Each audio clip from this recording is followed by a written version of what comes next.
Hello friends, welcome to our channel lunch box. இன்றைக்கி நம்ம ஒரு சூப்பரான லஞ்ச் காம்போ தான் பார்க்க போகிறோம். நான்வெஜ்ஜுக்கு பேர் போன பாரம்பரியமான செட்டிநாடு செய்முறையில் ஒரு மீன் குழம்பும் ஒரு ஸ்பைசியான நல்ல டேஸ்டான இறால் தொக்கும் தான்.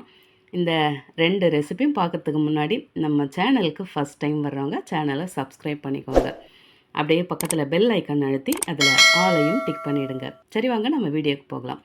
ஃபஸ்ட்டு மீன் குழம்பு பார்க்கலாம். இந்த செட்டிநாடு மீன் குழம்பு பண்ணுறதுக்கு நான் சங்கரா மீன் எடுத்து வச்சுருக்கேன். நல்லா க்ளீன் பண்ணி எடுத்து வச்சாச்சு. இது 300 கிராமில் இருக்குது. இதை அப்படியே வச்சுருவோம். புளியை ஊற வச்சுக்கலாம்.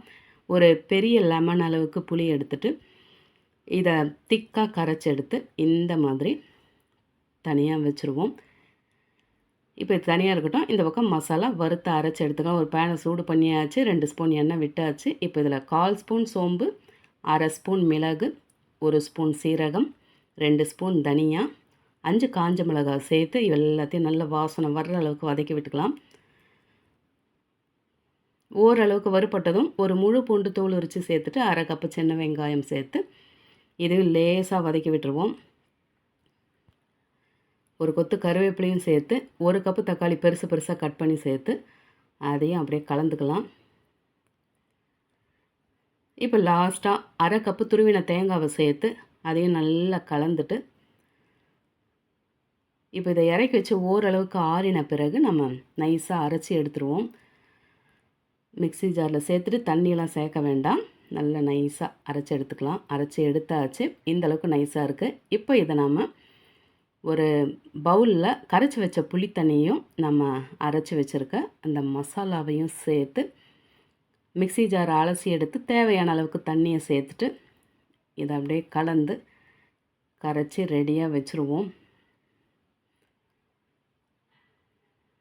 இந்த அளவுக்கு இந்த கரைசல் திக்காக இருக்குது. இப்போ இதை அப்படியே வச்சுட்டு குழம்பு தாளித்து எடுத்துக்கலாம். நான் இன்றைக்கி இந்த மண் சட்டியில் தான் குழம்பு தாளிக்க போகிறேன். 60 ml நான் நல்லெண்ணெய் சேர்க்குறேன். நல்லெண்ணெய் சூடானதும் 1 ஸ்பூன் வடகம் சேர்த்து அது நல்ல வாசனை வர்ற அளவுக்கு பொரிய வச்சுக்கலாம். மீன் குழம்புக்கு டேஸ்ட்டே நல்ல வாசனை தரதே வடகம் தான். கொஞ்சமாக பெருங்காயத்தூளை தூவி விட்டு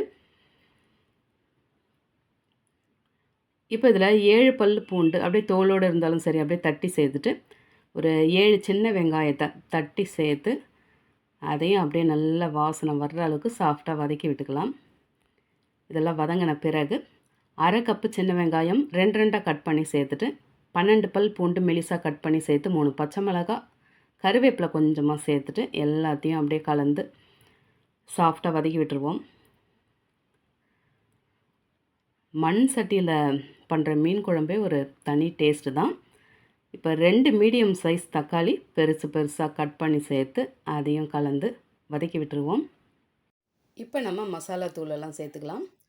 1 டேபிள் ஸ்பூன் குழம்பு மிளகாய்த்தூள், 1 டேபிள் ஸ்பூன் தனி மிளகாய்த்தூள், 1 ஸ்பூன் காஷ்மீர் மிளகாய்த்தூள், 1 டேபிள் ஸ்பூன் தனியாத்தூள், 1/2 ஸ்பூன் மஞ்சள் தூள் சேர்த்து எல்லாத்தையும் நல்லா கலந்துட்டு எண்ணெய் பிரிஞ்சு வர்ற அளவுக்கு நம்ம அதை வதக்கி விட்டுருவோம்.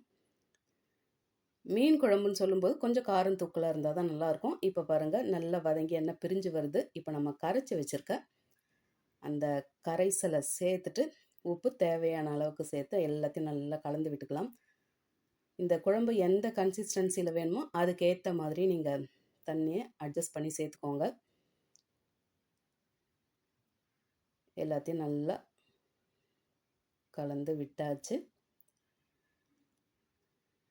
இப்போ இதை மூடி போட்டு கொஞ்சம் கெட்டியாகிற வரைக்கும் அப்படியே கொதிக்க வச்சுக்கலாம்.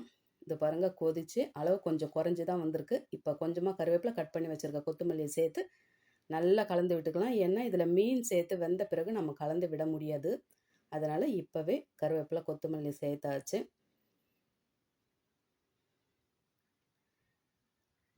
நல்லா கலந்த பிறகு நம்ம க்ளீன் பண்ணி எடுத்து வச்சுருக்க அந்த மீனை சேர்த்துட்டு திரும்பவும் ஒரு முறை கலந்துட்டு ஒரு 3 நிமிஷம் மட்டும் வச்சா போதும். நம்ம சாதாரண பாத்திரத்தில் மீன் குழம்பு பண்ணும்போதே அதிக நேரம் வேக விடக்கூடாது. இது மண் சட்டியில் பண்ணுறோம். நல்ல சூடு இருக்கும். அதனால் 3 நிமிஷம் போதும். இதை பாருங்கள், வெந்து வந்தாச்சு. இப்போ மேலே திரும்பவும் கட் பண்ணி வச்சுருக்க கொத்தமல்லியை சேர்த்துட்டு நான் ரொம்ப பொறுமையாக தான் உங்களுக்கு கலந்து காட்டுறேன். ரொம்பவும் வேகமாக கலந்தாக்கா குழம்பும் சூடாக இருக்குது. அதுக்கப்புறம் மீனெல்லாம் உதிர்ந்து போயிடும்.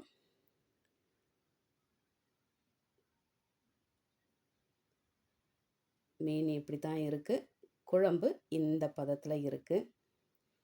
இன்னும் நீங்கள் மீன் குழம்பு வைக்க வைக்க நாள் படப்பட அந்த உள்ளே இருக்க மீன் இன்னும் நல்லா ஹார்டாகிடும். ரொம்ப உதிர்ந்துலாம் போகாது. அவ்வளோதான், நம்மளோட செட்டிநாடு மீன் குழம்பு ரொம்பவே அழகாக ரெடி ஆகிடுச்சு.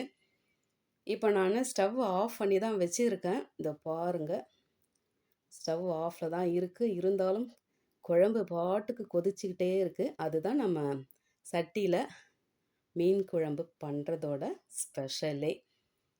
இப்போ நம்ம இதை அப்படியே வச்சுட்டு இறால் தொக்கு பார்க்கலாம். இறால் 450 கிராம் எடுத்து நான் க்ளீன் பண்ணி வச்சுருக்கேன். அதில் இருக்க அந்த நரம்பு பகுதி மெயினாக எடுத்தாகணும். இப்போ இதை நம்ம அப்படியே தனியாக வச்சுட்டு ஒரு மசாலா அரைச்சி எடுத்துக்கலாம். மிக்ஸி ஜாரில் 1 ஸ்பூன் சோம்பு, 7 பல் பூண்டு, 2 சின்ன துண்டு இஞ்சி சேர்த்துட்டு 1 கப்பு வெங்காயம் பெருசு பெருசாக கட் பண்ணி சேர்த்து 1 கொத்து கருவேப்பிலையும் சேர்த்துட்டு கொரகொரப்பாக அரைச்சி எடுத்துக்கலாம். இது கண்டினியூவாக அரைக்கக்கூடாது. அப்படியே விட்டு விட்டு ஒரு 3 முறை நம்ம அடித்து எடுத்தால் போதும்.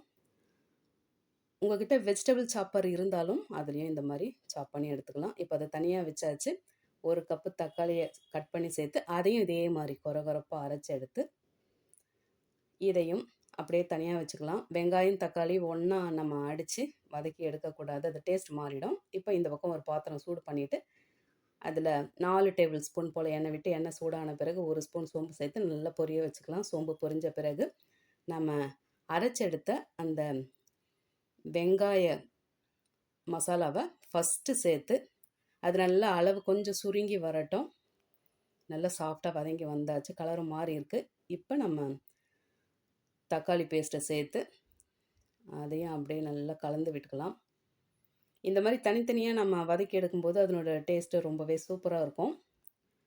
இதில் 1 ஸ்பூன் தனி மிளகாய்த்தூள், 2 ஸ்பூன் குழம்பு மிளகாய்த்தூள், 1 ஸ்பூன் தனியாத்தூள், 1/2 ஸ்பூன் சீரகத்தூள், 1/2 ஸ்பூன் மஞ்சள் தூள், உப்பு தேவையான அளவுக்கு சேர்த்து அந்த மசாலாவோட பச்சை வாசனை போகிற அளவுக்கு நம்ம நல்லா வதக்கி விட்டுக்கலாம். சாதாரணமாகவே இந்த இறால் பார்த்திங்கனாக்கா லைட்டாக ஒரு ஸ்வீட்னஸோடு தான் இருக்கும். அதனால் இதுக்கு காரம் எக்ஸ்ட்ரா இருந்தாலும் நல்லாவே தான் இருக்கும். நல்லா கலந்து விட்டாச்சு, பச்சை வாசனையும் போயிடுச்சு. இப்போ இதில் நம்ம க்ளீன் பண்ணி வச்சுருக்க இறாவை சேர்த்து அப்படியே கலந்து பிரட்டி விட்டுருவோம். இதுக்கு தண்ணி எல்லாம் தெளிக்கணும்னு அவசியம் கிடையாது. இறாலையே நிறைய தண்ணி இருக்கும், அதுலேயே இறா வெந்து வரும். ரொம்ப நேரமும் இறாவை வேக வைக்கக்கூடாது, அதுக்கப்புறம் அது ரப்பர் மாதிரி ஆகிடும். அதனால் பதமாக பார்த்து இறக்கிக்கோங்க.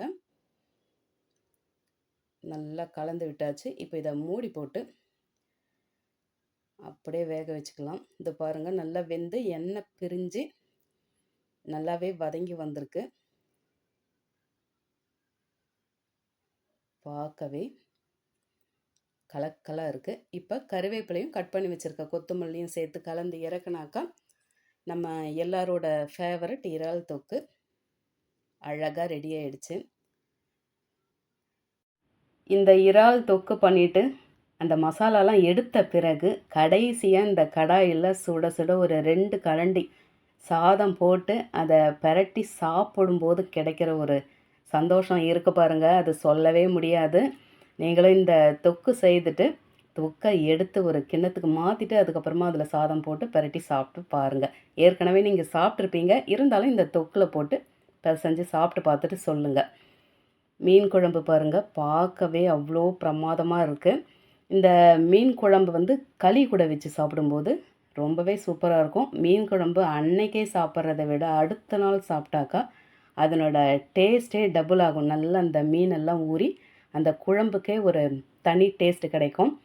நீங்களும் இந்த செட்டிநாடு மீன் குழம்பையும் கூடவே நல்ல ஸ்பைசியான நல்ல டேஸ்டான இறால் தொக்கையும் செய்து சாப்பிட்டு எப்படி இருந்ததுன்னு மறக்காமல் கமெண்ட்டில் சொல்லுங்கள். ரெசிபி பிடிச்சிருந்தால் லைக் பண்ணிவிட்டு அப்படியே இந்த வீடியோவை உங்கள் ஃபேமிலி அண்ட் ஃப்ரெண்ட்ஸுக்கு ஷேர் பண்ணிக்கோங்க.